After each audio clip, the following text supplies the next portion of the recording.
গহপুৰত পুনৰ বানৰ সংহাৰী ৰূপ।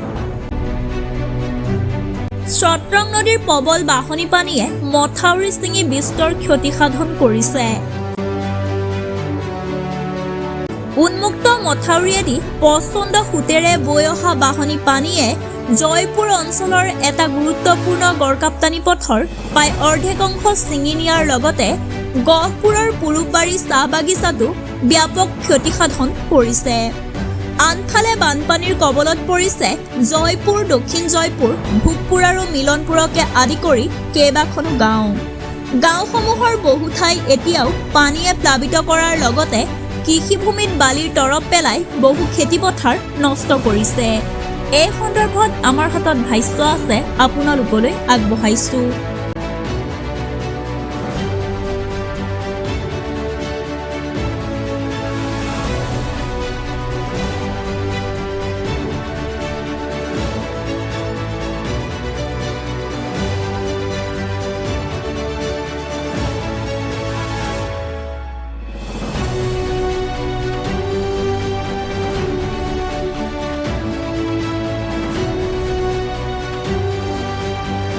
যি অসুবিধা কৰিছে, লগতে বাগানৰো বহুত ক্ষতিগ্ৰস্ত কৰাইছে আমাক।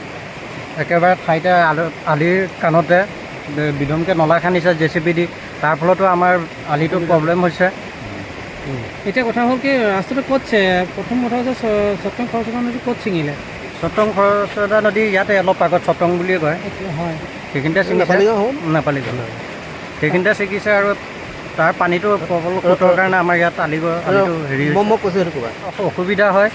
কাৰণ ছিগি থাকিলে ৰাতি আমাৰ ইয়াৰ এইটো ৰোডততো বহুত মানুহ অহা যোৱা কৰে। ব্যৱসায়ৰ পৰা আহে, কোনোবা কামৰ পৰা আহে, চাকৰিৰ পৰা ধৰি চব আহে। কোনোবা আহি যাতে অঘটন হয় বুলি অসুবিধা হয়, ভয় লাগে।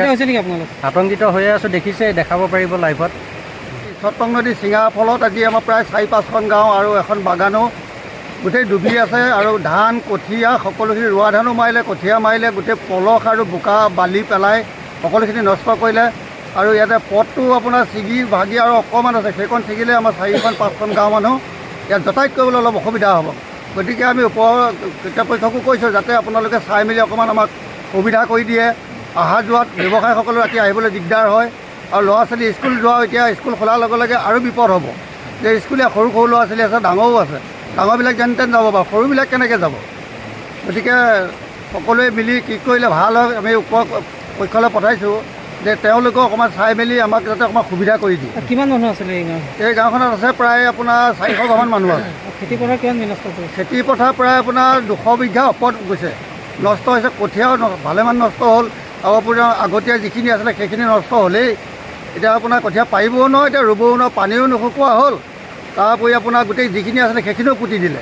তাকে কি কৰে নকৰে এতিয়া আমি কৰ্তৃপক্ষক জনোৱা হৈছে কি কয়। দিনমান হ'ল ছিগা পৰ্যায়ত এতিয়ালৈকে কোনো ব্যৱস্থা অহা নাই বা লোৱাও নাই কোনো, আমি দেখা নাই। আমি অহৰহ ইয়াতে অহা যোৱা কৰি আছোঁ, কোনোবা কিবা বিপদত পৰে নেকি তাকে চাই আছোঁ। কিন্তু আজি